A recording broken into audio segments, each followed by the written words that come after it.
Shalom, tema hari ini adalah ada bagian Tuhan, ada bagian manusia. Hari-hari ini banyak orang dikuasai oleh ketakutan karena setiap hari mendengar informasi tentang ganasnya virus corona yang sudah merenggut banyak jiwa. Virus corona milik malaikat pencabut nyawa. Mari kita belajar bagaimana Tuhan melindungi bangsa Israel dari tulah ke-10 yaitu roh kematian ketika akan keluar dari Mesir menuju tanah Kanaan. Dari Keluaran pasal 12 ayat 22b dan 23, seorang pun dari kamu tidak boleh keluar pintu rumahnya sampai pagi, dan Tuhan akan menjalani Mesir untuk menulahinya.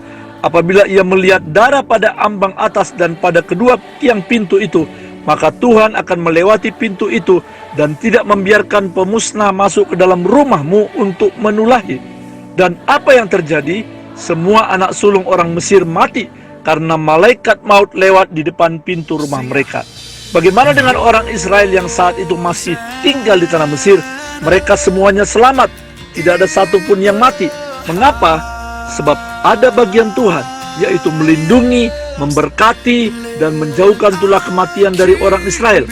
Namun ada bagian bangsa Israel. Yang pertama, mereka harus membubuhkan darah anak domba di atas pintu depan rumah mereka. Dan yang kedua, mereka harus tinggal di rumah. Ketika kita berdoa, Bapa, kami minta Engkau menutup bungkus kami sekeluarga dengan darah Yesus, maka itu berarti kuasa kegelapan, virus penyakit, bahaya, roh kematian tidak dapat menembus benteng pertahanan yang dibuat oleh Tuhan terhadap kita, oleh karena ada kuasa darah Yesus yang melindungi kita. Ya, kuasa darah Yesus jauh lebih dahsyat daripada darah hewan yang disapukan di ambang pintu bangsa Israel. Namun ingat saudaraku, ada bagian Allah dan ada bagian kita.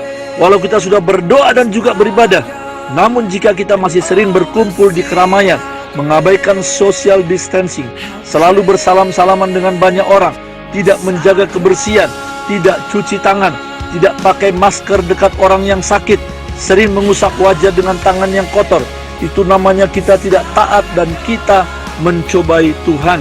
Jangan salahkan Tuhan jika tiba-tiba Anda terinfeksi virus corona, walaupun kita percaya dan berdoa, sebab ada bagian yang tidak dilakukan. Amsal 27 ayat 12 mengatakan, kalau orang bijak melihat malapetaka, bersembunyilah ia, tetapi orang yang tidak berpengalaman berjalan terus, lalu kena celaka.